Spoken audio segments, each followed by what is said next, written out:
Shalom, halo anak-anak, berjumpa lagi bersama Miss Dwi. Dalam pembelajaran kita kali ini, kita akan membahas tema yang kedua, yaitu Aku bersyukur atas turunnya hujan. Mari kita saksikan penjelasan selanjutnya. Dari Adam dan Hawa, manusia berkembang menjadi semakin banyak. Tetapi dengan berkembangnya manusia, ternyata berkembang pula kejahatan mereka. Tuhan menjadi kecewa terhadap kejahatan yang manusia lakukan di bumi. Tuhan bermaksud untuk melenyapkan mereka, yaitu manusia yang jahat di bumi, dengan air bah. Tetapi ternyata tidak semua manusia berbuat jahat. Masih ada satu keluarga yang taat dan setia kepada Tuhan, yaitu keluarga Nuh. Karena itu Tuhan menyelamatkan mereka. Tuhan menyuruh Nuh untuk membuat sebuah bahtera yang besar, sehingga ketika hujan turun selama 40 hari 40 malam, dan air mengenangi bumi selama 150 hari, Nuh dan keluarganya selamat. Setelah Nuh selamat dari air bah, Nuh dan keluarganya mempersembahkan korban bakaran kepada Tuhan. Tuhan sangat senang dengan persembahan Nuh. Sejak saat itu, Tuhan berjanji mengatur antara musim hujan dan musim kemarau, antara musim menabur dan musim menuai. Semuanya akan berlangsung secara bergantian dengan teratur. Sebagai tanda perjanjian tersebut, Tuhan menaruh pelangi di langit.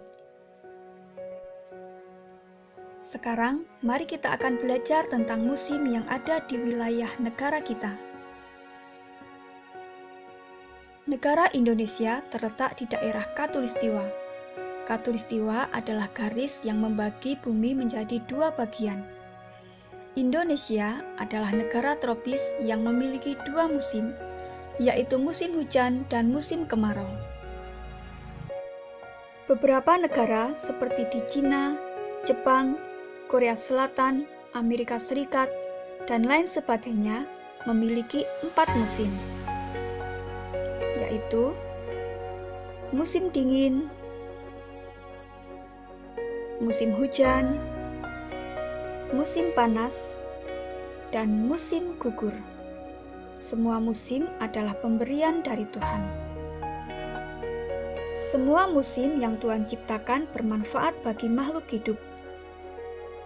Musim hujan bermanfaat bagi petani untuk mengolah sawah, menabur, dan menanam padi. Selain itu, air hujan juga membuat tanaman tumbuh dengan baik dan subur. Pada waktu musim hujan, biasanya cuaca berawan, dingin, dan sering turun hujan. Musim kemarau berguna untuk memanen dan menjemur padi, menjemur ikan, bermain layang-layang, dan sebagainya. Pada musim kemarau, biasanya cuaca cerah dan panas. Hujan juga jarang terjadi.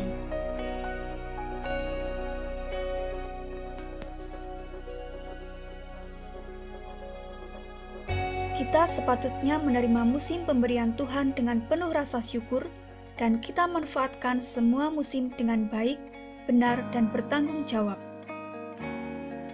Kadang, Tuhan memakai musim untuk mengingatkan manusia akan kesalahannya, seperti yang terjadi pada zaman Raja Ahab.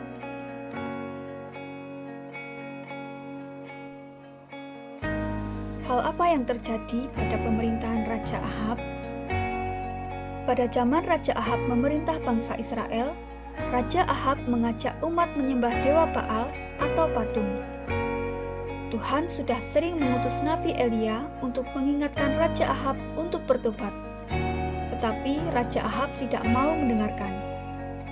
Oleh karena Raja Ahab tidak mendengar dan menuruti perintah Tuhan, maka Tuhan menghukum bangsa Israel dengan kekeringan selama 3,5 tahun. Dan selama masa itu hujan tidak pernah turun.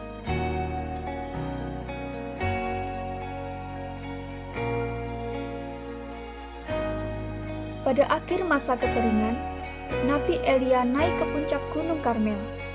Ia membungkuk ke tanah dengan mukanya di antara kedua lututnya ia memohon kepada Tuhan agar diberi hujan. Nabi Elia menyuruh bujang atau pelayannya naik ke puncak gunung dan melihat ke arah laut.